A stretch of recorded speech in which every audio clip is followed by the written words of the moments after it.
Kerio Workspace is more than just a place for coworkers to share files. It's a place to actually collaborate on them, and it does it with the same convenience and instant feedback that we've gotten used to with social media. Kerio Workspace indexes everything. So when I do a search, it's extremely fast and efficient, and it takes me right to the location of that file or content. And in the case of a file, if I just click on it, it'll preview it right there in the browser, so I don't actually have to download it to my desktop, and that saves me a lot of time. Well, we spend a lot of time with email attachments and basic file sharing, and it works pretty well for us, but when we transfer our documents and files to each other, we end up actually creating multiple versions. Usually when we send out a file, we keep our own copy, but our coworkers now have their own copies, and over time, the number of files we're holding really adds up. And this can make it difficult to know exactly where the most current version of a file is, much less the history of how it got there. So we've decided to reverse that workflow. Instead of sending documents to our team, now we can easily send the team to our documents. And this allows our team members to contribute to the most current version of a file and review its history just by plugging into Kerio Workspace. Let's log in as the project manager for a marketing campaign in April. I'll create a page and start sharing some initial direction for the campaign with a few simple text blocks. I'll create a monthly schedule with a simple table using the built-in formatting tools, and then I'll add a description of the upcoming webinar mentioned in the schedule.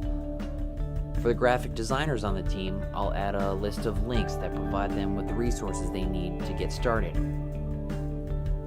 And now I'll specify with whom I'd like to share the page, and I can even adjust the level of access they have.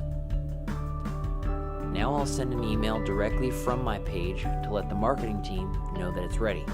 And now let's say Mike, our graphic designer, logs in and goes to the page I've just created. He's going to add another column to my page and upload an image of the print ad he's just created for the campaign. And now he's going to upload the native design files. But instead of sending an email, he's going to post a comment letting other followers of this page know that his design files are available. And when he's done with that, he can go right back to editing those files using his native desktop applications, and Kerio Workspace will automatically save their history along the way. When Carrie, our web designer, logs in, the first thing she'll see is her newsfeed, which will show her Mike's comment and take her directly to the page. She's going to download Mike's design files and use them to create her own online flash ad.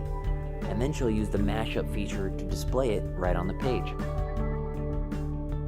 And then she'll create a file library, uploading multiple files at once so other members of the team can access them and translate them into their own local languages. And finally, she'll post a comment letting everyone know her files are available, and they'll be able to reply to her comment and work with her files. Well, the number of business applications for Kerio Workspace is virtually endless, and for as easy as it is to use, it's incredibly powerful in making workflow more efficient. Which is probably why when you get a team like this to use it, it's going to be very hard to get them to go back to the old way of working together. Right, guys? Good job.